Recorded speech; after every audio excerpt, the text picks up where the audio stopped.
higala kita gipasaylo sa atong mga sala. Kung kita mituog misalig sa atong buhi nga Dios na si Kristo Jesus mga higala. Kung nakasabot ka sa kaluwasan karon mga higala diha ni Kristo Jesus, diha sa imong gibarugan, diha sa imong gilingkuran mga higala, tuhoy o gawata si Kristo Jesus sulod sa imong kasing-kasing o sa imong kinabuhi mga higala. Kung ikaw dili gusto nga maadto sa interno mga higala, dahil ang interno mga higala usa ka lugar na puno sa kasakit. Ang interno mga higala usa ka lugar na puno sa pagpangutan.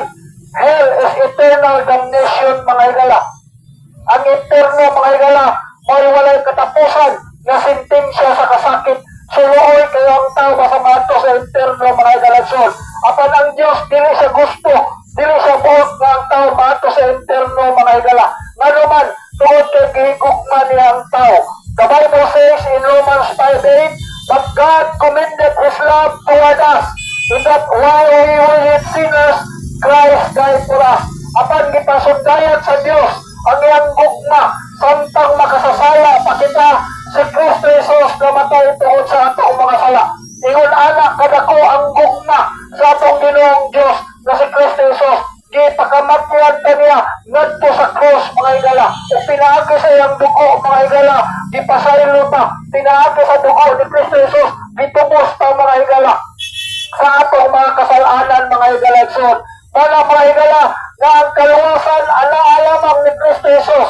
The Bible says in John 14:6, Jesus said unto him, I am the way, the truth, and the life. No man cometh unto the Father but by me. Mga higala si Jesus ningon, ako mao ang dalan, ang kamatuoran ug ang kinabuhi. Walay makaadto sa kong amahan kundi pinaagi lamang kanako. So pinaagi lang ni Kristo Jesus mga higala nga ang tao makasulod sa gingharian sa langit. Pinaagi lang ni Jesus Christ nga ang tao makasulod sa gingharian sa langit. Nga naman mga higala, tungod kay Jesus Christ lang ang Dios nga nagsakripisyo kadto sa krus sa Kalbaryo. Ug dito pinaagi sa dugo ni Kristo Jesus, ipasaylo ang atong mga sala. Pinaagi sa dugo ni Kristo Jesus, ihugasan ang atong mga sala. Pinaagi sa dugo ni Kristo Jesus, hinluan ang atong mga sala mga higalagson. Ingon anak na kadako ang gugma sa atong Ginoong Dios na si Kristo Jesus mga higala. Sa kunsa pa